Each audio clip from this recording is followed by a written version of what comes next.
Welcome back, ladies and gentlemen. It is time for the second match of the day. Unfortunately, a couple of technical difficulties, so we didn't get to have the player interview, but we will have another one coming up shortly with some of the players from both Chiefs and Legacy, which is going to be the second match of the day, the El Clasico. It is going to be an absolute banger.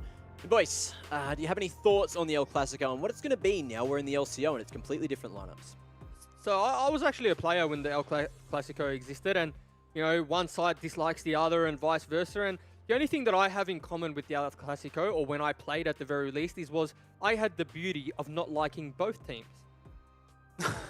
Beautiful. But now I must say I'm neutral and I love both teams. But at the time they beat me a lot of the time, and I went home crying. And it's what happens as a player. An equal share of the pain.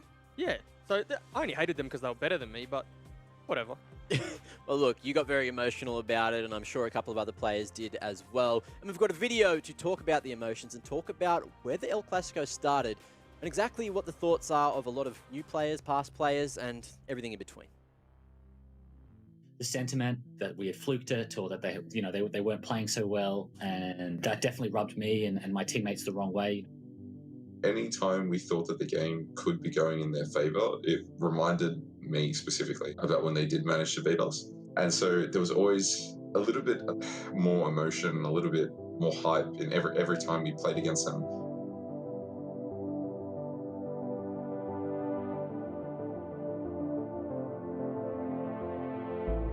The rivalry between Chiefs and Legacy was mainly between the players, and then I think it evolved into the all. Carbon, Swiffer, and Spooks were like the main three that started it all.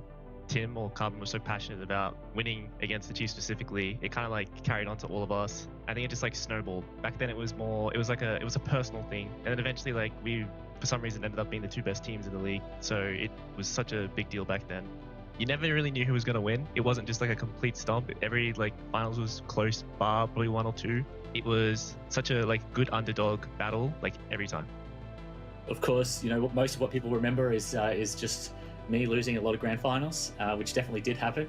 When you run into the same group of guys all the time, I think that's just sort of what happens. We had players who moved in between teams. I mean, that was certainly a catalyst. It's never fun to lose a teammate, especially not to the team that you all supposedly hate together. The last fight. Oh, there's a shockwave coming through. There's the dominance that's been pumped as well. It's actually Carmen already taking down Spooks. Rosie now in so much trouble. Mickey is a huge dragon.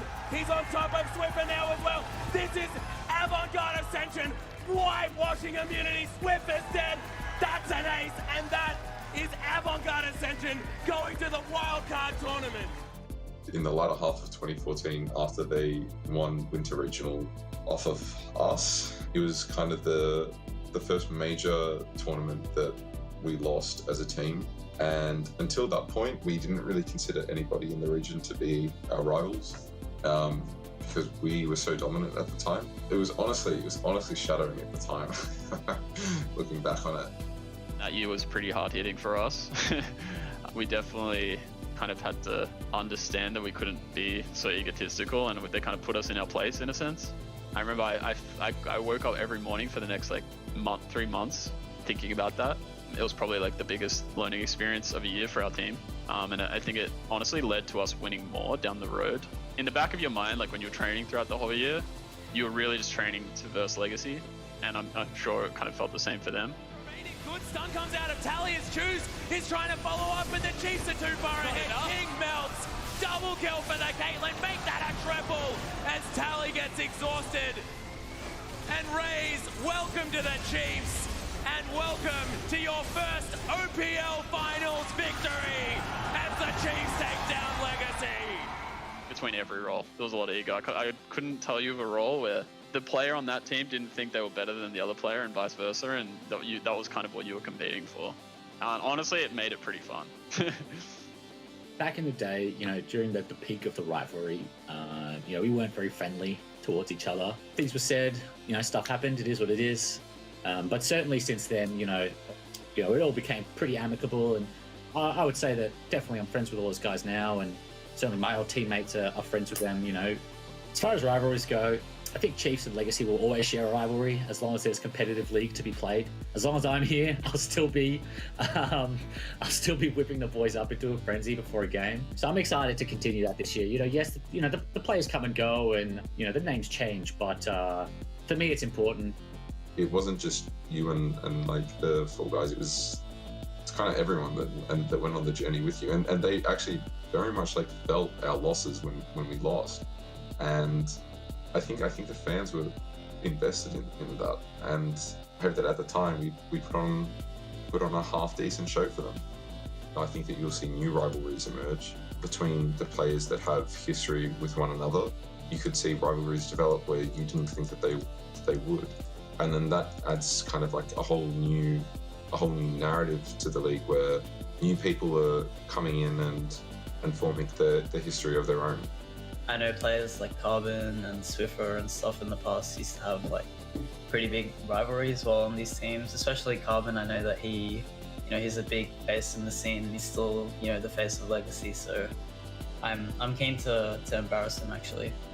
With the complete overhaul of the rosters and whatnot, I think this year will be like a fresh rivalry between Legacy and Chiefs, but if I'm being honest, I don't think it'll be much of a rivalry. I think it'll be pretty one-sided in Chiefs' favor. I think there will always be that rivalry because of what the Orgs sort of stand for and how long they've been around and stuff like that. So Chiefs have swayed. Me and him have like worked together in the past. Like we were a duo jungling for Avant, and I think there'll be some rivalry there because I think that'll be fun. Hopefully there'll still be some pretty good competition between us and Chiefs still, because that'll be enjoyable. We've got a pretty good lineup, I'd say, so I think we'll definitely put up a good fight against Chiefs. Maybe even come out victorious, who knows? When you have a rivalry, that spans 5+ years, the new players who come in, they buy into it. I always make sure that we play against Chiefs. I always give them a special rev up before the game. Rivalry is not like it used to be, but now it's just it's fun. It's fun to have a team where the stakes feel like they're a little bit higher. I know for a long time it was the same over there. It's just it's always a special match when we play against the Chiefs.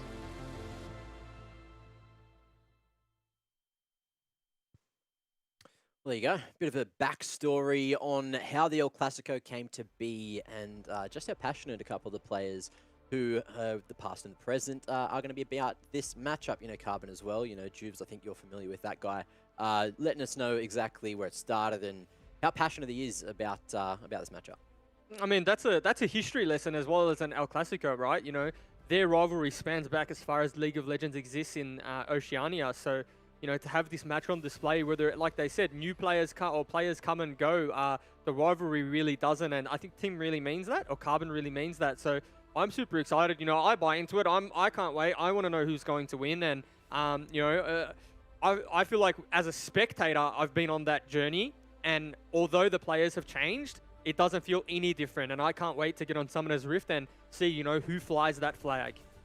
Well, that's exactly what we're going to be doing as well. We have the Chiefs versus Legacy, and we're going to be talking about the Chiefs first here. So, Skimmy, do you want to tell me what you think of this lineup now that, it's had a bit of a shuffle? Yeah, well, coming into this one, Drake, who's still the sole survivor of what was the 2020 roster, Livden and Bowman coming across from what was Mammoth's roster last year, and they're going to be two stable laners. I mean, Liv switches up from the mid lane to top lane in the latter half of Split 2, showcased he has a few crazy pocket picks, and really made a name for himself. And then Bowman, I think, for me as well, he's going to really find his feet in this team. He's come into this one saying, I really want to embarrass Carbon. Much like the egos that are flying around right now in this region, I'm really keen to see where that all comes to. But, Jube's touching it at the start of the show. Kisei being this young rookie prodigy that's really looking to try and put an impact on this roster and sort of what it means between himself and Swaif. This team as well, you have to look at it as just a motivated team. A lot of these players, I think, want to move overseas. They want to play in the big leagues, and what a way to start and what a way to make a statement in this league. Being able to get off to a flying start, win the El Clasico, win the derby, and just really put your name on the map. Have a showing where there's some people watching. There's some big names watching these games. So you want to just play every game like it's an El Clasico, and it is. Well, that's it. And now we have the other side of the coin. We have Legacy to have a quick look at as well. So let's bring that one up. And what do you think about this one? It's a completely different lineup now. You know, we've spoken about, you know, some people coming back. We've spoken about some people coming in from solo queue. So what are your thoughts on this?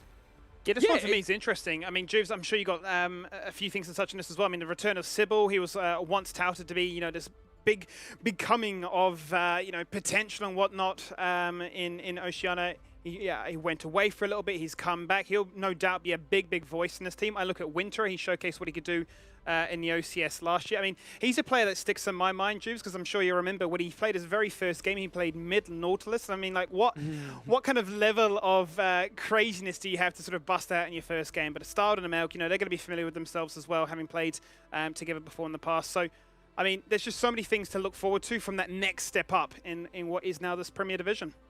Yeah, 100%. You hit the nail on the head, and really, like, it does feel almost like a resurgence for Sybil, you know?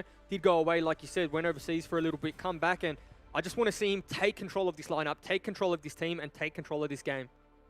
And hopefully that's exactly what we see today. Now, do you guys have a favorite here? Do you feel like it's going to be a lot easier for Chiefs on paper, or do you think it's going to be more towards Legacy?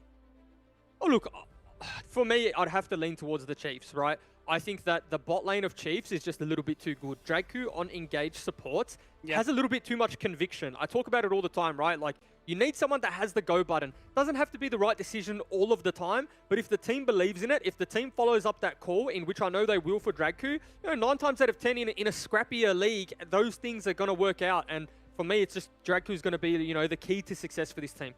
There you go. Skimmy, I need you to hold your thoughts on the matchup as well, because we have to bring Nat back in. She's down on the sidelines, and she does have a couple of players for us to talk to again. So, Nat, who have you got for us this time? I do. This time I have Mboma from Chiefs as well as Sybil from Legacy. Hello, guys. We just watched the Rival video, and as Juves and Skimmy like to call it, us the viewers, we will be treated to the El Clasico already on day 1 of LCO. Sybil, has this caused any extra pressure for you guys, or are you just taking this as if it's any other game, any other competitor? I mean, I acknowledge that they probably have a bit more experience overall. Like, we're a bit of a new roster, a lot of rookies, but I think there's a lot of experience behind me, and I'm not really, like, I never really worry about, like, whoever versing or anything. I do think they have some good players, but I'm pretty, like, I'm not fussed at all. Awesome, that's great. And what about you, Mboma? I think Legacy have definitely changed their roster a lot from last year, and I don't really know what to expect with a lot of like rookies and new players coming to the league. So we're definitely not gonna underestimate them. But I do think that we're probably favored to win in this matchup. Awesome. While I have you, I also have to ask, you know, you said, and I'm gonna quote it as close as I can, that you're ready to embarrass them. I do have to ask, how can you say that so confidently after your previous Pro League results were 7th and 8th place last year? That's a good question, actually. I think this year we have quite a strong roster that can compete. And I think last year, even on Mammoth, even though we lost quite a lot of games, we managed to upset Legacy, we managed to upset Chiefs. So me and Tristan coming in the top lane lived. Probably going to look to, you know, make a splash in the league a bit this year. And I think we're pretty underrated a little bit as well. That's great. I mean, sometimes being underrated can play to your advantage. I do have one last question for you, Sybil. Sorry for Sybil. With the previous Legacy roster having gone to Worlds, you know, do you feel that like you're ready to follow in those footsteps of greatness? Like, how have you been preparing for that? I mean, it's big shoes to fill because they did go to Worlds. And there's, you know, as you know, like, all of their players have now gone to NA, so I mean, they were very talented players, but I mean, we'll just like path our own sort of narrative, I guess. Like, we'll see. I don't know. No, that's great, for sure. Thank you both so much. Good luck with the game. I'm very excited to see who's going to win. And for now, we'll head back over to Mac. Thank you very much, Nat. That was a great interview, and it was a good answer coming out from Mboma. I thought that he would have been a bit more offended, but he copped it on the chin and gave us a very solid saw answer. that nervous twitch. He got caught off guard by that question from Nat about, hey, so, you know, you feel a bit cocky there, mate. 7 and 8, that's CV. He doesn't really speak volumes. He's a bit like, oh, well, you know, true, it's a really good question. But, you know, we're actually the best. Yeah, cool.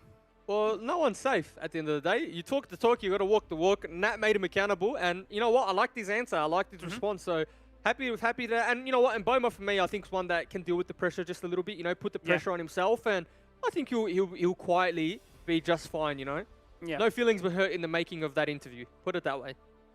Well, boys, it's time to get into the predictions, which means it's almost game time as well. So let's have a look at what we all picked for the second match of the day, and it looks like I'm the only one that's gone Legacy. So we've actually all got 1 point, so all picking the winner from the previous game, Pentanet. Now, I'm either going to be behind or you guys are going to be behind here. So how do you think this one's going to play out? I've gone for a bit of a left-wing pick, you know, sort of out of left field, thinking, look, I want to believe in Legacy. I want to believe in this team that a lot of people don't believe in. I like how you say, how do you think this one's going to play out? And I'm just going to say, oh, you know what? I'm going to contradict my own actual bet and just say, you know what? I think Legacy are going to win because I myself do not know what I'm talking about. And you know, 10 minutes ago me is stupid. Okay. So why is 10 minutes ago you stupid? No, it's not. It was just like the analogy of the story. I'm going for Chiefs still. Okay. Yeah, I'm going for Chiefs as well. I mean, I think we've touched on it before already. I think their bot lane is just so strong. Draku leading the line. We saw what he could do when he came from that top lane position into supporting role. He grew just monumentally in such a short period of time to really claim himself in that argument for, you know, a top 3 support. Really keen to see what he's, you know, been working on over the off season. And then Mboma, yes, I mean, the results from his previous roster, they don't really speak volumes to him, but if you get past those results, you actually look at the nitty-gritty of him as an individual. I mean, he's got some really cool champions that he's busted out time and time again. He's got the Heimerdinger pocket pick, he's got the Talia as well. He can play the stat at 80 carries. Not everything is crazy down in bottom lane, but I've had good conversations with him in the past, and he's a player that's pretty, he's got his head strapped on well. Well, it's almost time for Champ Select, and apparently it is time for Champ Select, so I won't hold you boys here any longer. It's time to get into the second match of the LCO, Legacy versus Chiefs, coming at you right now. Off to Champ Select we go, Skim Dog. That we certainly do. Game number 2. It's a Classico. It couldn't be better to start off the LCO. Well, with a banger just like this one. We're just going to jump straight into this here, Juice, because it looks like the picks and bans have been rushing on through. First pick on the Deer, and we're now contemplating the center as well. Before we even break down the champions that are being picked, I know a lot of people are going to look at the bans and say, okay, what is going on? So for context, Legacy's mid laner Incursio is known in the high elo community as a Katarina like one trick. He hit, you know, rank 1, I think, or rank 2, playing exclusively Katarina and Yone. And so it's going to be interesting to see how he's diversified his champion pool in the off-season and what he's comfortable in picking. I would say, you know, most of his merely Assassin S-type champions he's really good at. And then if you look at the Elise ban, yes, it is a little bit of a solo queue stomper, but Sybil notoriously as well is known as an Elise player. So those are why those bans have come through. Just wanted to provide a little bit of context before people look at it and say, okay, what's going on? Yeah, throughout the window, forget the paperwork because, you know, we might draw a little bit of inspiration from the bigger regions, but definitely there is a Ocean X special on what we take as our own meta. And as you say, yeah, Katarina removed the way as well. Yone, well, ever since his introduction into the game, has been one of those wombo combo central points of a draft. So not going to give Incursio the opportunity as well. On the flip side, obviously, looking at Legacy, a little bit more standard, you'd say there, Jews, with the likes of Seraphine, Rel, and Viego. Yeah, but, you know, I want to look at what they've picked up. So they've picked up the Senna and the Tarm, right? You know, we often see the Tarm Kench be the one that eats all the farm. Senna's the one that does it. Yeah, fasting Senna, just so Senna can get to those soul stacks really quickly because, you know, most of her damage and what she, like, scales well off is those souls. And so I was actually talking to an Academy or LCS player today about, you know, the counterplay to this, you know, Senna Tarm, or if you blind pick Tarm. And it is actually Moonstone supports, the supports that are like those enchanters and healers. And that's what we've seen picked up straight away. Snapped up the Soraka. The Ezreal is going to be paired in the bot lane. And it's not something that Tarm Kench can really punish. So you've picked this lane of Senna and Tarm, sure. Yes, it is quite prominent, quite proficient. But now you've just given the Chiefs, and Draku in particular, a free lane to play, you know, those enchanter supports and really get onto that Moonstone build that we haven't, you know, we haven't seen much of, to be completely honest. I mean, speaking of Moonstones, I mean, look no further than the Lilia.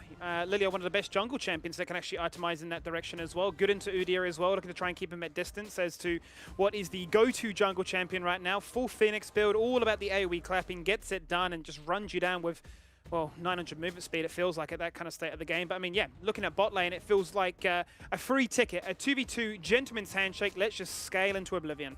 Yeah, it might even be, yeah. Well, pretty much that's what it'll be. And you know, if you have to look at it in terms of scaling, obviously Soraka is just going to be extremely hard to deal with. Obviously, Riot on this patch did include a few more, you know, options and a few more ways to incorporate grievous wounds into your builds. So that's going to be key here, looking at Legacy's lineup. You know, Udi again, I just wanted to touch on. Swaith, also a player who's, you know, notorious for his jungle pathing, is able to just like, really wants to put the jungle on cooldown. Just clear from top side to bot side, has really good pathing, doesn't detour too much from, you know, the traditional sense of what his path would be. And so, you know, Udia for me is a champion that he's really going to, you know, shine on, because does communicate with his lanes quite well, is going to be able to set up ganks, but will always be that level or two ahead. Certainly will be. And quickly touching on that second rotation of bans, we did have the Lucian as well as the Zed come out here from the Chiefs, once again targeting towards Incursio here, really minimizing the impact and saying this is no longer solo queue, this is competitive gaming, you cannot afford to be a one-trick, you've got to diversify big time. But Legacy have responded quite quickly. They've gone for a Tristana, a little bit of an option to flex this between top or mid, but does definitely give them the option for a heavy emphasis on sieging early here, Juves. Yeah, I mean, the blind pick Tristana can be a little bit questionable. There are like quite a few things that you can play into it. You know, Kisei very confident in his Zoe and being able to play Zoe into those kind of ranged auto attack AD mid laners. It is something that he, you know, played a lot in the off season. If you remember when Lucian mid was a thing, that was something he opted in for a bunch. He really liked playing the Zoe into it because you are able to, you know, pick up those offensive, you know, summoner spells, if you will, that drop from the Zoe W, and it does allow you kind of that extra little bit of, you know, kill threat or survivability if you need it. So Incursio, again, player we touched on, known for the Katarina, known for the Yone, known for stuff in lane that's going to be aggressive and try and kill the opponent. So, you know, when you see the Tristana picked up, you think, okay, makes a little bit of sense. But now as a jungler, you're going to think, okay, he's probably looking for the level 1, level 2, level 3 all in. Gonna hover that lane, gonna see what he's doing, keep my eye on that, because once this Tristana falls behind, if it ever does, it's going to be a real uphill battle to play the game. It certainly is. It's a champion that really wants to get ahead of the mark. So does Zoe. So two champions that are very volatile in their nature, and a matchup that will come with that mid-jungle link-up is going to be one that's to spectate big time. I mean, Azir in the top lane, that's one that caught me off guard probably the most of them all, going into Nana. Yeah, Winterer, like, Winterer always does this to us, right? Even it's in just OCS, so crazy. He just doesn't He just plays the weirdest stuff, and he just plays like, because he was a mid laner, right? And so his champion pool is traditional mid lane champion, so he does kind of, if he can get away with it, he'll try and get away with mid lane champions in the top lane. And, you know, obviously he's not just first timing the Azirian Tanar, this is something that must work for him or something that he likes.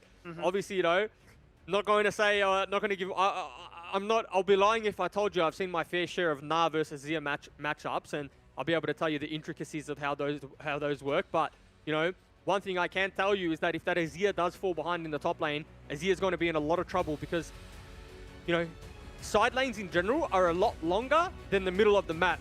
And so he's going to be at a disadvantage, especially if he pushes top wave in. He's going to leave himself susceptible to ganks. But yeah, we'll have to see. Not much hard engage coming out of this Legacy roster too, right? A lot of kind of kite back, play on your 80 carries. Hopefully Tarm can save you and play off the Zoe sleeps. Whereas when you look at the Chiefs composition, you kind of see that they want to deny vision, get Nara in the side lane, set up a lot of vision control, and then leading into picks from either the Zoe or poke from the Ezreal and the Zoe, which then can transition into a neutral objective or a free turret take. And that's what I think really summarizes both these team compositions right now, is that the Chiefs will have that ability to set themselves up on a objective first. They'll be able to get to a rotation. They'll be able to force themselves into an idea and say, well, you've got to face check us. But the question is, who will do that? Yes, Time Kench, but he can only consume one. It's been an interesting game here, Juves, as we jump into the first OPL Classico, which is now known as the LCO Classico. Chiefs taking on Legacy. It's game number 2, and it's starting right now. Yeah, and Skimmy just got word that we've got the coach ready for us to have a chat with. I believe it's Legacy's coach, Ceres. Well, welcome, Ceres, if you can hear us on the line.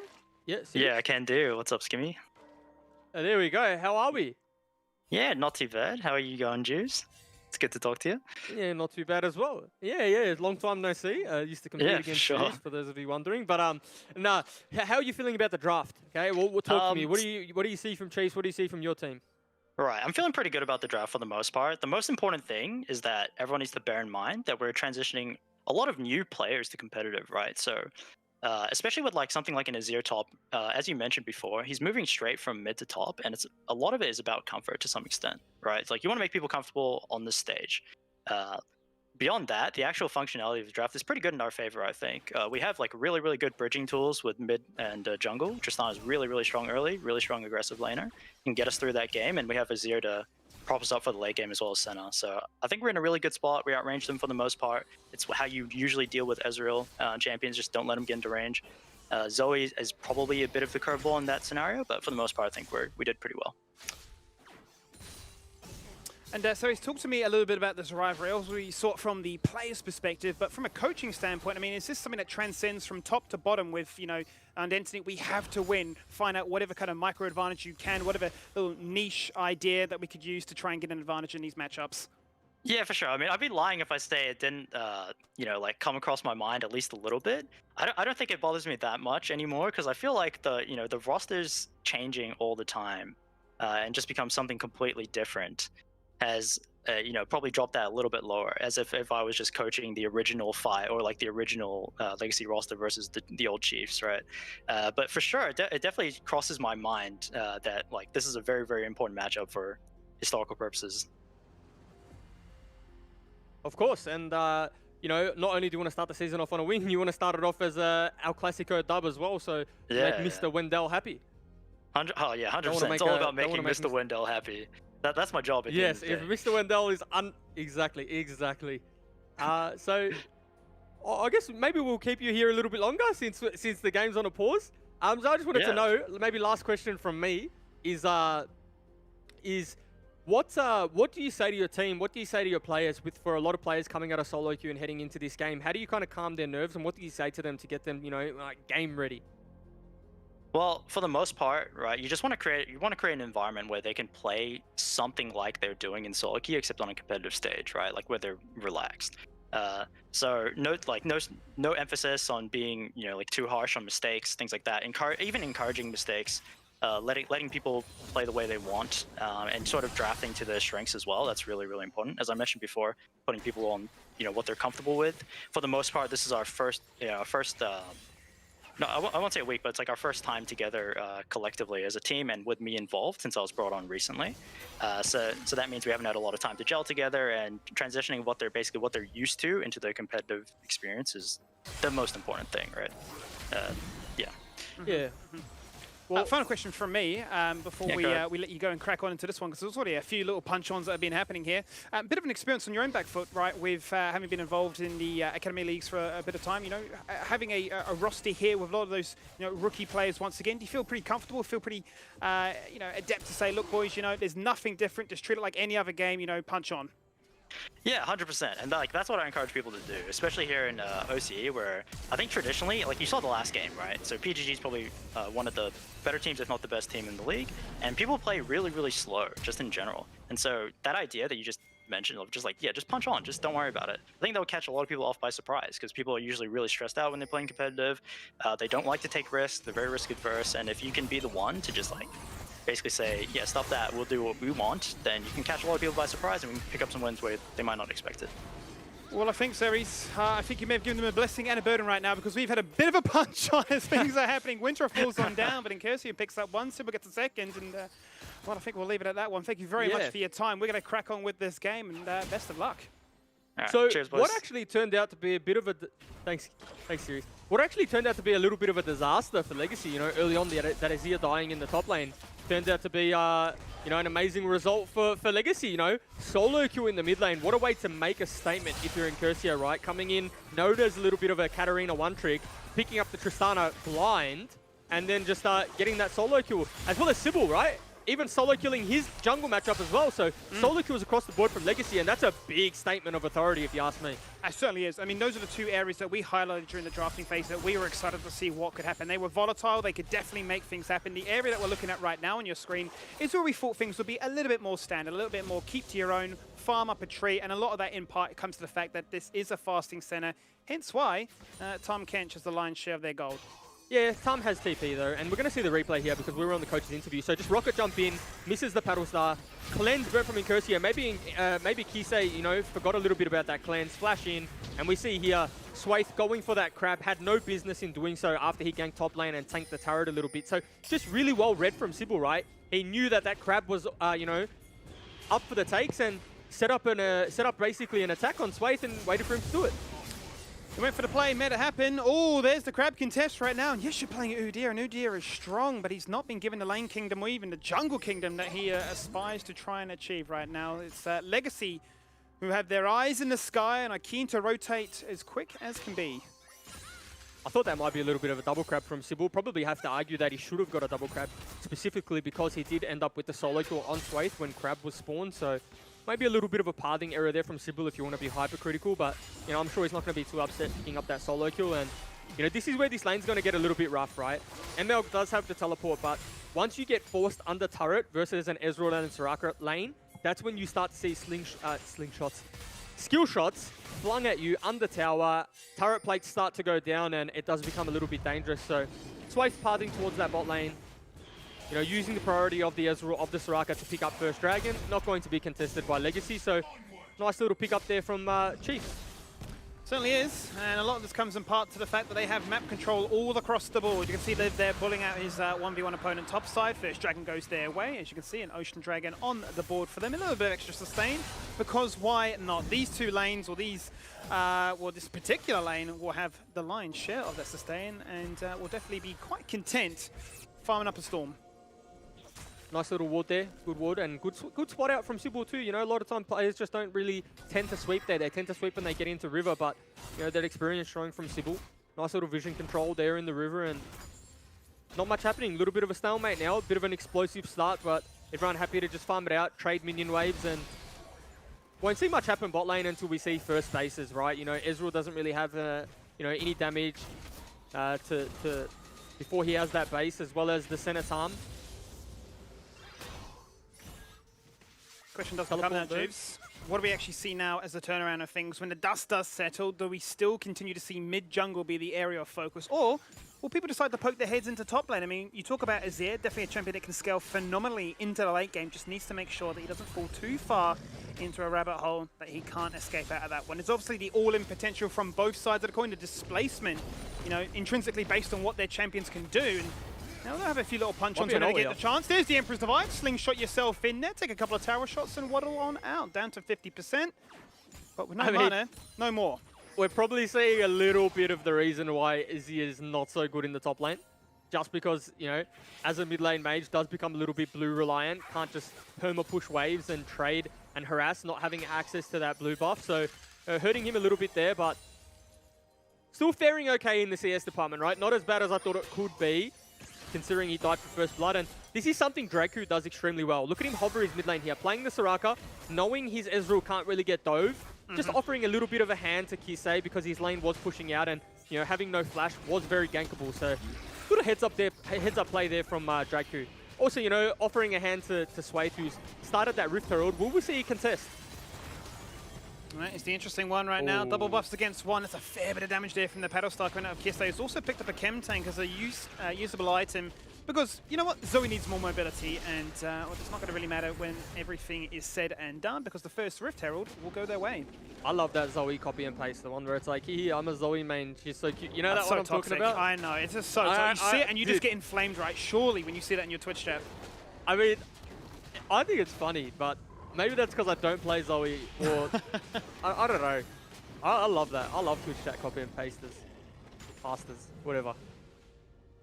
Pasters, pasters. Look, mate, tomato, tomato. It's all about the same thing at the end of the day. And, well, there is that blue buff, the elusive blue buff. The blue buff on the side of Legacy, however, that's going to be the interesting question mark as to, are we going to have some weird and wacky rotations as to where things may go? I mean, you sit on a Tristana, sure, a little bit of extra sustain to pump on out those explosive shots, but it doesn't really pack the same punch. And this is what I expect to see out of Chief bot lane too, right? You know, similar, this is what we saw last game. You know, Mammoth bot lane had a little bit of priority, made the mistake of just staying and trying to, you know, trade as much as possible. But what Chiefs are doing well, they're using their priority to get vision, to make sure that they're safe so they can play this lane to the best of their ability. Now, with the vision that they've got down, they're able to just, you know, force this center Tarm lane under turret and just chip away at those turret plates, chip away at those health bars, chip away at that mana. But here Herald it going seems down. to be, the first big play of the game right now, with the first turret plating having been destroyed just from the passive push. Goes the Herald, a couple more in their back pocket. Honestly, probably a little bit early. Could have waited for the next wave or two. Could have cleared his Krugs, waited for a little bit of more chip damage to go down, potentially look for a dive, look for something. But 9 minutes in, you don't really need to be dropping it if you can look for an execute. And whatever, turret gold, turret plates are turret plates.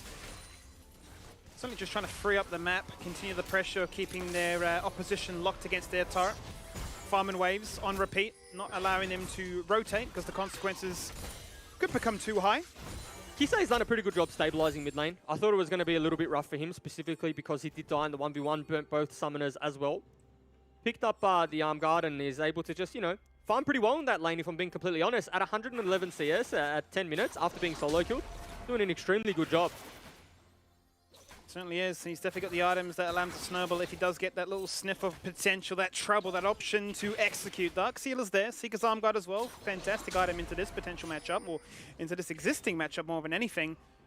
And the question does become, though, once again, where will these junglers decide to invest their time? The first mythic item has been achieved on Swaith. It is going to be that Chem Tank once again. The first of many items when it comes to mobility, and that's what he's been doing. He's been very mobile on this map more than anything, right, Juves? The first 3 objectives going the way of Chiefs. Yeah, I mean, he's had a pretty good game, right? He's got his focus on those objectives. Yeah, he's died one short, died solo, but hasn't let that deter him from his gameplay. And this is, again, what it gets you when you blind pick the Tarm and you're playing into the likes of... we might see... No, we're not going to see a contest here, but he was hanging around for it. I thought maybe he knew something I didn't know. But this is what happens when you pick the bot lane to get priority, like the Soraka, like the Ezreal, into the Tarm, into the center. You pretty much just lose all access to the bot side of your jungle. And look at the health bars and look at the turret. This isn't going to get any better. And the more Qs this Ezreal lands, the grimmer the game gets. So teleport isn't up from the Tarm Kench. Maybe next wave they lose that turret, Skimmy. I mean, it's potential. I mean, at this day, you've picked up the Essence Reaver. You're living in paradise right now. Mana is not an issue whatsoever. You've got Sustain Bot right next to you as well. And you're basically saying, yeah, you can farm, you can fast, you can do whatever you want in terms of absolution stacks as a center, but it just doesn't matter. You're just going to bleed so much on the map, and they've already done that by being down 2k. And this is why the Soraka is so safe, is because there's not really a gank setup. Like Lilia's gank setup is just a flash into an ultimate, right? Tarm Kench can sure land a flash lick, but you're hoping that Dragku at that point can flash away, and it just is a relatively safe lane. There's just too much mobility and not enough tools to set up for Legacy, and it's something that we're just seeing from draft. And you have to give a compliment to the Chiefs draft at the moment to say that this is what we're seeing, and this is why they have the leads in the bot lane. Certainly is. 12-minute turret. There it is. First turret goes on down. Another minute to acquire as many of those platings as possible. Another Herald won't be too far away, and the cross-map players continue. The question now becomes, where do they decide to go? You can already see Liv's going for the rotation, going for the recall as well. And they may just look to now run it back and do the exact same topside. Well, what you want to keep your eye on, Skimmy, is that Dragon is in 3 minutes. So Chiefs have obviously made the decision. They're confident that in 3 minutes, they'll get that top turret right. Azir has already TP'd to top lane. So you know that he's going to sit in that lane. It'll be a 1v2. Azir's going to do his best to fend them off for as long as he can. But, if they can drop that turret, say 2 minutes time, they'll be able to transition back to bot lane, get that third dragon, and be well on their way for Soul. And, Mountain Drake or Mountain Soul against a team like Legacy is always going to be beneficial. Yeah, it certainly is. When you've got an all-in composition like such, give yourself a little bit more security, insurance, ability to be crazy, which is a lot of what these champions want to do. They definitely want to be crazy. I'm looking at the top 3, at least from mid lane onwards. That will be the biggest benefactors of such. Now the question is, though, what is Legacy's response? Still 2k down. Do they identify the fact and send reinforcements topside, or do they say, look, we'll just trade and we'll put pressure on mid?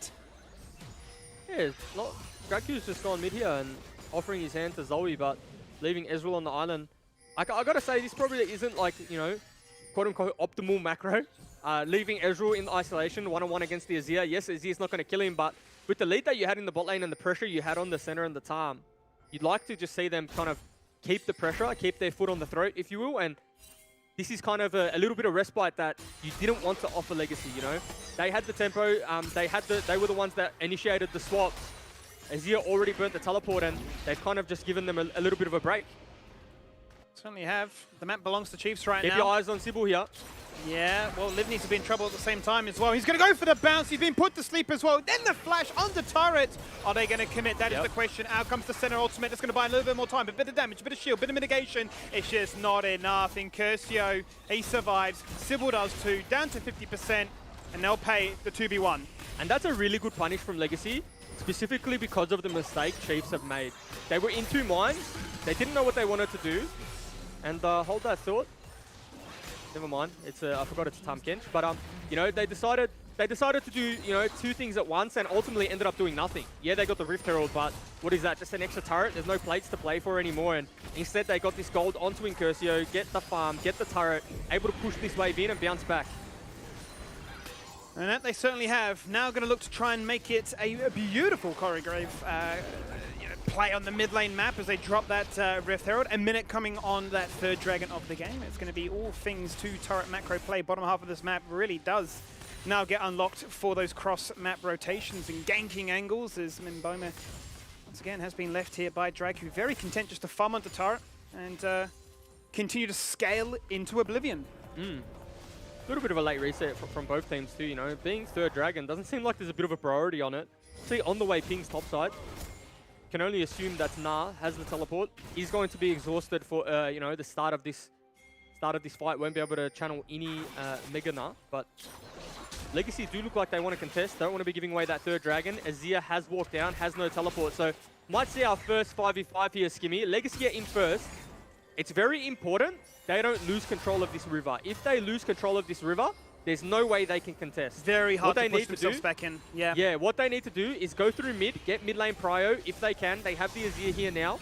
Shove that wave into turret or as deep as they can. Going to be hard with no mid lane turret, but, you know, losing control of this river is going to be just so hard to get into, especially against the Zoe and an Ezreal. Look at that already. Well, they're in. Sybil's down to 50% already. As you quite rightly point out, they're going to rotate and drag this across. That goes to True Shot Barrage, doesn't connect on anybody. Liv hunting, getting very close to looking to involve himself, looking for that massive shove. Sybil flash forward. He gets the stopwatch. He puts them all to sleep. He's looking to try and go for the wombo combo. Can they try and do as much as they can? Oh, there's the Emperor's Divide, but doesn't mean enough. Out comes the wish, a hope, a prayer, anything to keep Chief alive. They don't scale as hard as Legacy do, but it just doesn't matter. 17 minutes in, and Mboma finally picks himself up 2 kills. He gets himself a bounty, and he reasserts his influence on this map.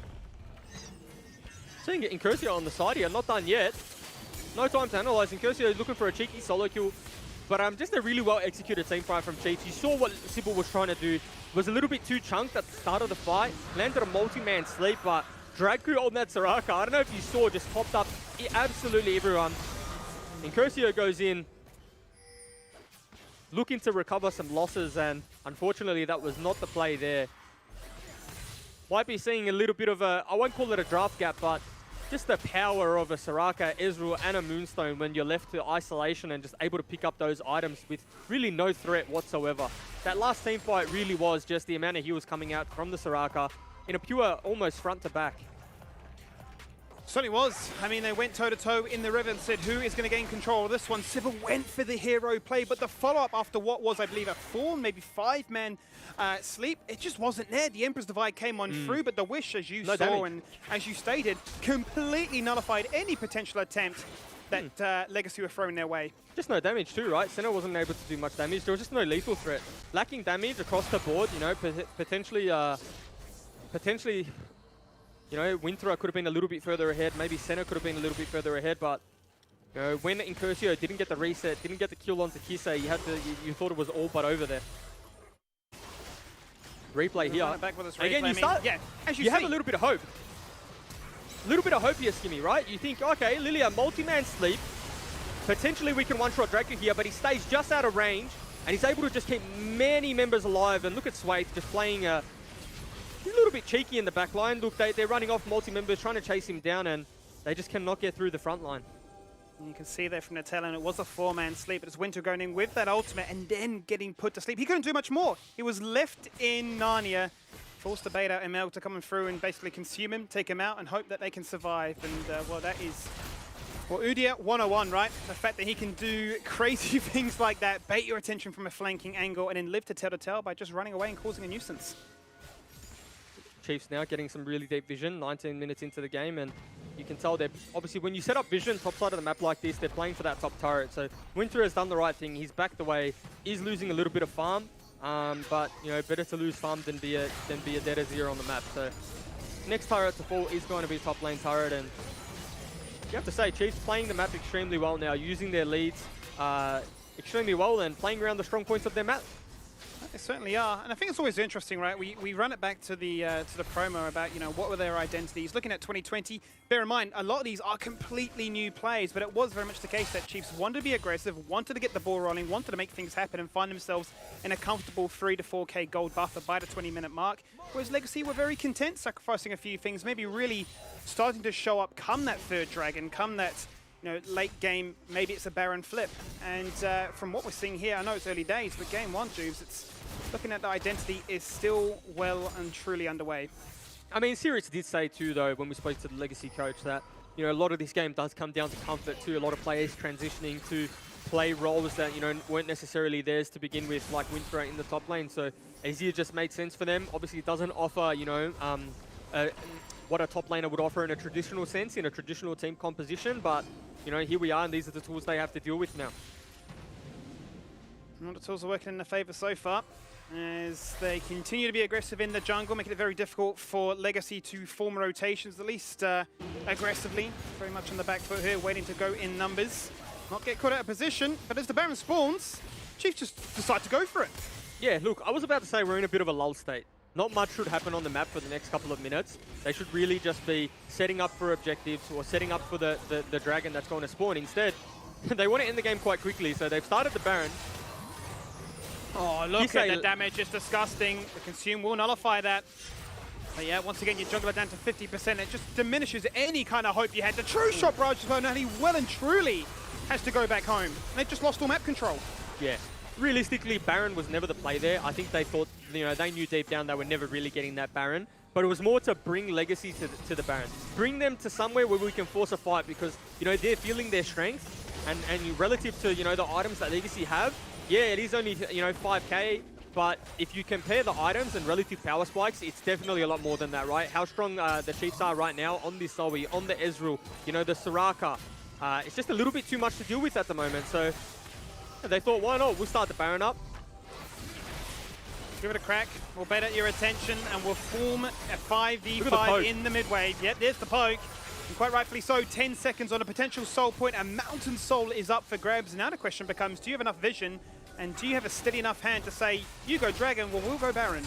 They're just trying to bluff here, you know. They're using what would be the Mountain Soul to start the Baron. And, you know, what I thought was a bluff actually isn't. They've started it, Skimmy. They certainly have. Now the question becomes, what can Kisei find? There's the trouble bubble, and it's in a really awkward situation. Or position more than anything, as Sizzle's just taking big damage. Yeah. Finally gets the clipping to get the Consume there. And Swave doesn't care at all because they have that poke on Chiefs that they can win on 2 separate fronts. That is absolutely committing a sin. If you start Baron buff in front of an Ezreal and a Zoe, then you have committed a crime, okay? Because someone is going down, someone is going to die, and you know, they learned that one the hard way. Sure, no one fell down, but now it's just a complete reset. You've lost soul. You really didn't even get much vision down either.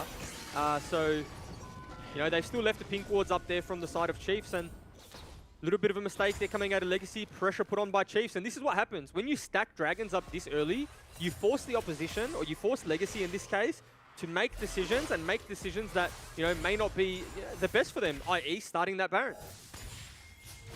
Well, it's an awkward situation now because 12% extra armor and magic resistance, as well as an extra big shield on top of their heads, makes life even easier now for the likes of Dragu to keep the rest of his team topped up and healthy, to continue to be aggressive and continue to sniff out trouble. But, you know, flipping the coin for 1 second here, Juves, I mean, realistically, what are Legacy looking at to try and salvage this one? Oh. I look at Elder Drake as like kind of the coin flip of all coin yeah, flips? the coin flip. It's just a coin. It's a coin flip, right? Like ideally, if you're at Elder Drake stage and you have Soul, there should be no coin flip. You should be able to set up correctly. You should be able to, you know, deny vision. You should be able to get that securely. You know, here's the other alternative: set up a little bush pick like this. Unfortunately, it's on the member they didn't want it on. Certainly is. He can get put to sleep, but just look how fast he is. He runs so far away to any potential bush gank. Well, it's just dismissed in a heartbeat. Now comes the cross-map play, looking to try and do whatever they can in mid-jungle. TP's come out flying. Kisei is the target. He's the shutdown. It's the goal going onto his ear. Can he continue to scale? Can they try and take out Liv as a result? He was looking for a flank. He wanted the big wombo combo shove. He's got the flash. He's nearly at max rage. Even so, though, you lose a member and you're still looking for a fight. That's how strong the Chiefs are right now. So, you know, good pick up from Legacy. Nice way to find the pick onto Kisei. You know, first game nerves possibly, but, you know, even so, just the composition of Chiefs is just so threatening. If you can't finish the fight, if Legacy can't realistically just ace them, win the 5v5, and it's a war of attrition, you will never win the fight. Yes, you have center and time, and, you know, in a traditional sense, sometimes you're able to, you know, top yourselves back up and get back into the fight, but you're just not going to be able to do that through a Soraka. Well, you need more Grievous wounds at this stage of the game. It's only one on the center, and center, well, Juves doesn't have the quickest auto attack animation, so it's not looking too pretty at this stage of the game. They've got range, they've got damage, they've got scaling, but scaling is it's a beautiful bait term unless you can actually reach that point of the game. I looked a bit. A lot of people look at scaling as on an individual basis, right? You look at champion names and you think, oh, this champ outscales this champ, but you have to look at it as a composition, right? Like, in terms of an absolute 5v5, it's just going to be hard almost at all points for Legacy to win, like, a team fight. And, you know, you would hope Chiefs play towards their composition and not just a random 5v5 team might over no neutral objective. Whereas, like, if you look at the comp of Chiefs, they get into River first. If they set up, if they deny vision, if they do what they're doing right now, I would say it is almost impossible for the likes of Legacy to face check. The only person that can face check is the Tarm, and he's only got one eat. He can only eat one member, goes on cooldown, and then who checks next? So yeah, scaling is a thing, but it's always relative to team composition and the tools that you have available. Well, they're going to need some tools for this one. As the Baron gets started again, this time it looks like with confidence, Legacy have to face check. But Kisei, he's chilling, and that, it's just doing so much damage right now. Sure, the True Shot Barrage comes across, it baits in Legacy, they look for the pick. Winter's looking to try and run away, he's got that flash, but he's used that dash. Emperor's Divide is still there, but they disengage, and you know, Chiefs continue to play the game of, we'll start Baron, we'll bait you in, we don't care, the real buff is taking you down instead. Yeah, and I mean, I think Legacy are inclined to the fact that they're not getting this Baron. The poke from Kisei, the poke from Mboma, just a little bit too much, and you know, Chiefs have, Legacy have all but given this Baron up, and you know, Elder Drake spawning soon. Definitely need to contest that one and go for that Hail Mary play that we were talking about, right? You know, it's almost, there's nothing really elegant about it at this point, you know? Yes, the gold deficit is only 6k, but again, we're talking about compositions, and if you talk about compositions, then I would say the gold lead is far more in the favor than what it seems. It certainly is. 6.5k right now, still a while away until that Elder does spawn, but it shouldn't be too far away. A couple of minutes at the very least before they can look to try and go for that all-out, do-or-die sort of situation. And now it seems like Legacy are going to run it back on that play around the blue buff and just try and play face-checking 101. And I do like this though, right? You know, there are like 3 members on the side of Chiefs that you can pick up that pick on. So this is good from them. You know, they haven't given up. They've decided, okay, this is what we need to do. We need to pick up, you know, we need to get a pick on a crucial member. It has to be Kisei, it has to be Mboma, it has to be Draku. If we do that, we can win a fight, and we might see it here, Skimmy. Well, test your nerve. You've got Baron buff, but still, you can fall on down. Aggressive skill shot doesn't connect. They're playing with fire right now, baited him into a false sense of security. They have no idea that Sybil is waiting by their red buff. They're going to go for an invade. They feel confident. Lived is there. Full 5-man squad of the Chiefs on the bottom half of this on this rift. Blue picked up as well. Going to be a field day now for the Zoe, if he's the one who picked it up. Hang on. Don't do it. Don't do it. Out comes the damage. You put to sleep, you blink, you flash. It doesn't matter, you're dead. Now can they find a second? Out comes the wish. It's a double kill. Yep. In Curcio, he's 4-1. He can be a Cat 1 trick, but he can play Tristana too. Can he find a triple? Emelga's looking to TP in as he did right there. And that is the Elder Drake. that is the Elder Drake like burger flip surely. I was telling you about. This is the burger flip. What is the win con? You set up a pick like that, and you're able to pick up the Elder Drake. Now, Legacy going to be under a lot of pressure to secure this, and then pick it up. You know, Swathe is still alive, has that smite, is very tanky. Test your nerves. 1 level smite difference between the two of these. Sway very nimble, very hard to try and lock on down. May be able to get himself in at the right time, at the right moment to try and steal this one away. And Elder might just decide this game. Down by 4k, but an Elder might be enough to seal the deal. In goes Liv, buying time. The Elder getting lower and lower. Sway falls the flash away. They're not going to get it. Legacy pick up the Elder. He's fallen on down. TPs are Winter in. takes the kill. The TP's coming. Kitsay rocks up. 2 people fallen down in a heartbeat. Paddlestar OP. I am a Zoe one-trick player. There's the triple. Take it off the screen, Juves. Yeah, but, you know, Incursio, arguably the most important member to have this Elder Drake. The question is, are the death timers long enough to hold? I think they are, short enough to hold. Styled up in 18 seconds. They will lose inhibitor. These are Baron minions, though. Let's see what Chiefs go for. Can't forget that. That is an empowered cannon, and that will pack a big punch right now. For That's sure, gonna be inhibitor. a guaranteed mid-inhib. No! Oh, not even. No. Not going to take any risks. You have to think about it like this, okay? The game is going to, you know, potentially be a stalemate, right? For the next, you know, 5 or so minutes. No neutral objective to play for. There is an Elder Drake on Incursio, but there ultimately is nothing to play for. And so they just don't want to give them that extra gold. Taking down the inhibitor, they lose that lane of farm, and they give more gold over to the side of Legacy. So, you know, that could be their thinking. But as you can see, assist me pings. They want to have this fight. Legacy wants to just go straight down mid while Incursio has that buff, because Tristana with the Elder Drake is going to execute some people. Oh, for sure. And what a fantastic champion. Of all the champions they had available, for him to get resets and to do it with an Elder as well. A lot of weight on this man's shoulders right now. A lot of focus on the draft towards what his champion pool could achieve. And he busts up the Tristana with not a fear in the world, sitting 5-1 with an Elder buff. Could be the deal maker. A little bit of a ARAM, OSRAM, whatever you want to call it. We need to think of something, a terminology for the It's a battering OS ram ARAM. more than anything, right? It's an Ornn that's not even on the game right now, because 5 members are converging as if they're trying to dodge out the Call of the Forge Gods. Absolutely Everybody nothing elegant. just about keen to try and take down this mid-tier 1. Incursio first just needs to be engage. one shot. Off on the side. So they might look for the fight here now. Incursio's dragon buff will be... Oh, he's just jumped in. They're just getting poked out. Okay, Styles nearly goes down. Yeah, mitigation Flashes is away, enough Sway. there for the True Shot Barrage. Styles just going to fall on down. Udia 101. He runs in. He takes you down. He doesn't care. Not a fear in the world. There's the wish from afar. Support's doing support things. A heal, a top-up, a dream, and a dash. Everybody coming forward to clap hands together. Bravo for Chiefs is what they're thinking right now. The first Classico of the year. Looking beautiful for them. Respawn time is due 20 seconds. There's still 3 members healthy. There's still 3 crucial members healthy. That could be enough to try and deny things. That's the first turret looking to fall on down. He's gone drowsy. He's popped the stopwatch. There's the Zonia's doing whatever it can. Consumed and healed. The Fountain has to be the 4th player here. It has to be the MVP. And it may just, as they're buying their time and potentially backing out. Yeah, Legacy did a very good job clearing the minions there, making sure Chiefs couldn't end the game there. And I have to say, maybe the KDA padding and seeing potential kills and stats stopped them from ending that game. You know, one minion was alive, Swake was moving towards that turret, but they opted in for the kills instead. And now you just run the risk of losing another team fight.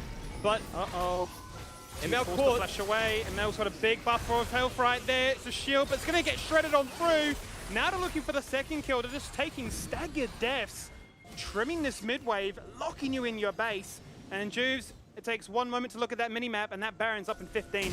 Yeah, I reckon they're going to give this Baron up and, you know, play for the Elder Drake again, right? We still got the burger flip. We still got the burger flip. It's going to be a slow Baron that goes down, but, you know, at the end of the day, they will get that. Tristana's going to push out the bot lane, and, you know, it's all about just catching resources. Legacy just need as many items, as many levels as they can before this next team fight, and, you know, hoping they can pick up that pick again. But I dare say Chiefs aren't going to fall for that again. You know, they're going to check every bush along the way. They're going to walk in properly, play with their minion waves. They got a little bit lazy there, and they've been made to fight for this game now. They certainly are. That will be the Baron power play as they look to go back, spend up, get ready, and look to commit for what may be the final siege. In their favor at least, but can Legacy run it back with the same play for a 3rd time in a row? Will you face check, and will we buy enough time to guarantee us the second spawning of that Elder Drake? Have we ever seen a team secure 2 Elder Drakes and lose? Surely if Legacy get it, just by process of elimination, you win the game. With a composition like this, Wombo combo, the execution is surely. It seems it's a too good to level pass lead. up. Absolute. He's gone in. I'm not sure where he's gone, but he's chasing it down. Wherever he can Bit of right damage now. coming out of Tristana. Certainly is. Oh, there's the flash stun. The clean. Oh, he's taken back. Oh, and Curcio just got completely flexed on. Clean Summoner. It doesn't matter. Cue the highlight reel. A crucial member of Legacy's roster. Oh, spell buffering has gone against him, and that might be all that Chiefs need to run it straight down mid and take the final turret of this game. Baron Buff's going to be hard to deal with. Azir puts up the turret, potentially able to, act as that 5th man that they don't have. Super minions in the base, Baron minions spawn. Swaythe's just way too tanky. Ooh, Kisei, one shot onto Sybil. And he's been knocking Turret on goes that down. door all game long, but finally gets the one shot, looks for a second shot onto Styled.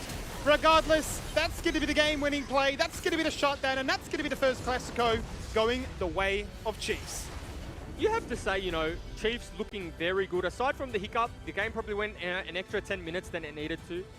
Legacy, though, some of their players impressed me. You have to look at the likes of Incursio. Wasn't what we expected. Probably a standout player for them, but again, Chiefs across the board just a little bit too strong. Swayth controlled and demanded that jungle position, picked up every objective that was needed, played off the back of his bot lane. Dracu and Boma had a really strong performance. Liv just did what Liv does on that sitting in the side lane, and again, wasn't one member that played better than the other, but it was just a good collective performance.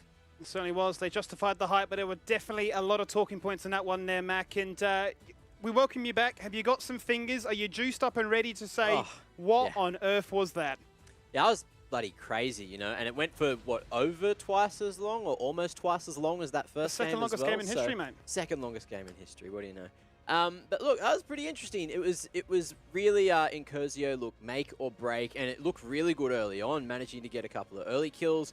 And look, just on Tristana, having his cat band out as well, I was so disappointed. Everyone in chat was just going wild. They're like, oh no! Everyone's disappointed, so hopefully He'll next get week... it one day. He'll get it one day. Yeah, that's it. Hopefully, or maybe even later this week, we might be able to see it happen. And, I thought this was like the beginning of the end here, you never want to see an Azir die level 3, especially in a matchup like this. I'm not sure how Azir top pilots or functions, but that was a good indicator. And these dragons were just crucial for Chiefs, being able to force Legacy to these fights. Nice little engage there from Sybil, probably a little bit too low from the way that it started. Soraka just doing absolute work here, keeping members topped up. Mboma absolutely free hitting, no threat on the back line. Kisei managing to, not give away the reset to Incursio, which could have spelt a little bit of drama, but nice team fight. And again, this is where the glimmer of hope happened, the burger flip onto the Elder Drake, and nice little pickup from Legacy.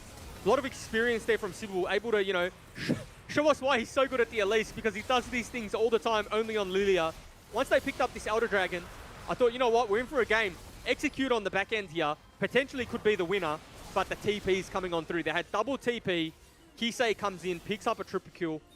Had a little bit of a rough start to the game, had some rough moments, but was able to, keep a cool head, keep it calm, and do some absolute work on this Zoe. Yeah, I actually screamed as well when I saw that little snipe come through And there onto his This, for me, honestly, the yank back to say you're not getting out of harm's way. He survives there, completely different story. I mean, it's good communication, right? It's not often that you see the Udyr flash, and then, Liv just follows up straight away. So this team is on the same page. When you see things like that, you think, okay, you know what? First game, first week, maybe not working together that long, but you see things like that and you start to see, okay, this is something we can build off. These are little bits of synergy that will make a big deal come team fights when you group it. You have that 5-man. So it's a little, insight into the understanding of these two members. And that's it. So, look, first El Clasico going the way of the Chiefs. So, let's keep count, because there's at least one more before we get to the finals this season. So that'll be interesting, and see if they can finally get some revenge. Legacy, though, let's have a quick chat about them. So, what did you think were the standout, I guess, plays there from them? And what do you think is, like, a good early sign that this team is going to be able to make it throughout the season? I mean, I think for me, Juves, a lot of it came from the confidence that we kind of expected from Sybil, right? He definitely wasn't afraid to get himself, roll up his sleeves, get stuck in the mud, and and really force some of those plays. And you saw that experience come across with that Elise mentality, as you highlighted as well, with a lot of those creative bush ganks as well. But I think for me, yes, obviously there's going to be comforts. There's going to be that rookie integration of welcome to the Premier Division. And the Wombo combo, I think the biggest thing for me that was lacking was just a little bit of emphasis in the lanes. Really, where could Sybil go? His bot lane was set up to be passive. Winter was set up to be, a scaling nightmare in the top lane, but was never really unlocked to try and achieve the same as what Liv could do in the Gnar. So I think there were definitely highlighted moments. Obviously, you can't forget Incursio too, the solo kill to start things off and get chat going wild. There's definitely some highlights to rant on about, but I think for me, just having a little bit more cohesion as to, are we scaling, are we fighting, are we getting ourselves, rowdy about this one? That's it for as me. well. Sorry. You go. No, it's all right. No, hey, it's all you. You take the reins. I you are the insist, boss. Jubes, You I are the boss of insist. this show. No, I am merely just here to serve you. You've got the bigger opinion, and I like to hear it. Go. I've got a big head too, but anyway, what I was just going to add to that was really and this isn't a knock on Legacy. Like they said, they have come with a solo QS type team. Their draft, right? For me, the draft was the biggest factor that hurt this game. They weren't given the tools to able to play their lanes out and really have a shot to win the game. Again, I'm not knocking the draft itself or the why the coach opted in for that draft, because he said it himself. It's more of a comfort thing, and they'll work on it with weeks to come. So I'm really excited to see this Legacy roster just build out week on week, incorporate different champions into their pools, play a little bit of meta, but also understand your bot lane matchups, understand how matchups play out across the board.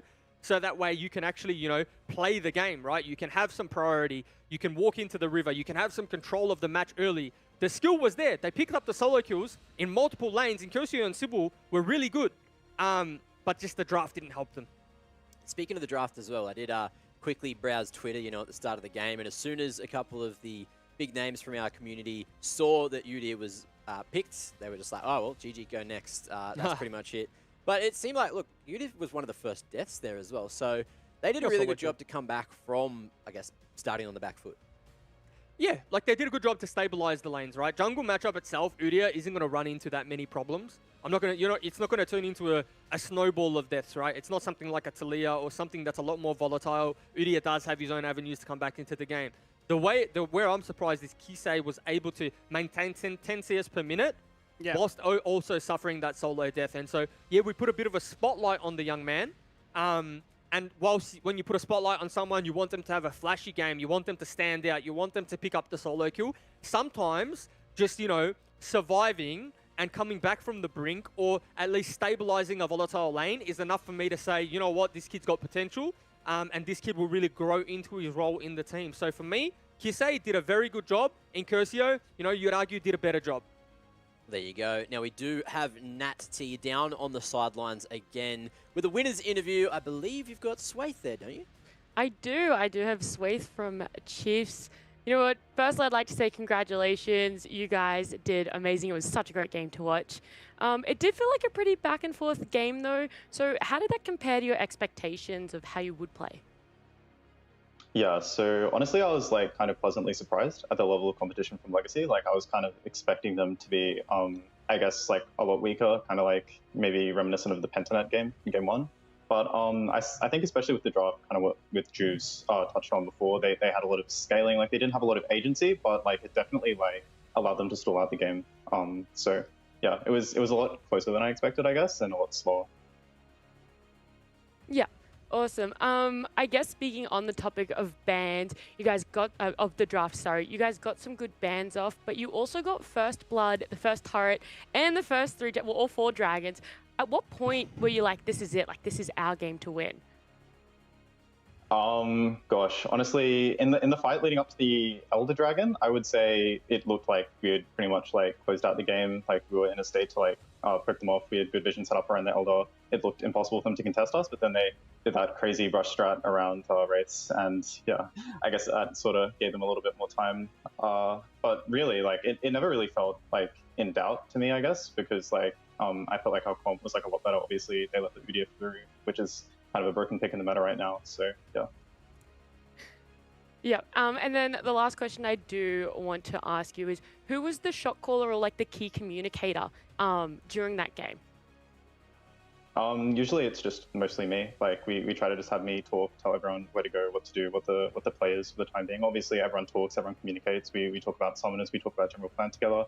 Like Maboma is a big voice in that too. But yeah, usually we just we think jungle should be the shot caller for a team. Yeah, of course. I think quickly I do want to ask though, what will you guys be doing for the rest of tonight? You know, like are you going to prep for your next game tomorrow or? Well, for me, I'm having an early night because I've got to get up and study tomorrow morning. I don't know about everyone else. They're probably going to be playing solo queue. Like we've already done most of the prep that we need going into Peace tomorrow. Obviously, they're going to be a lot stronger of an opponent, but I like our chances, and I think we can put on a good show for everyone. Awesome. You'll also have to let Mboma know that he is more than welcome to shit talk a little bit more. You know. Yeah, I guess. I think we're trying to stay humble for the time being up until results show themselves, because obviously there's been a lot of power rankings going around, a lot of banter already, but we're kind of just waiting for the results to speak for themselves, and then we'll see who's talking then. Of course, and we can't wait to see those results. Thank you so much. Enjoy your night. Good luck with your study. But for now, let's go back to Mac and the crew. Ah, what a great interview that one was. So a little bit of early banter there as well. Thanks very much for that, Nat. Can I say? Yeah. What a man! Like, you just win a game. You win your first LCO game. What are you gonna do? I'm expecting gonna get ready, gonna go out on the town. I'm I'm hyped. He's like, you know what? I think I'm gonna study. Oh yeah, that's right. He's a busy man. I'm also while I'm winning games, I'm also studying just because I can. You know? Yeah, just a little weird flex, you know? What a flex. The ultimate flex. A man of many talents. But look, we've got another game to get to, and I think we're behind schedule after that absolute scorcher for match number 2. Match number 3 coming up very shortly. Don't go too far. It's on the other side of this break.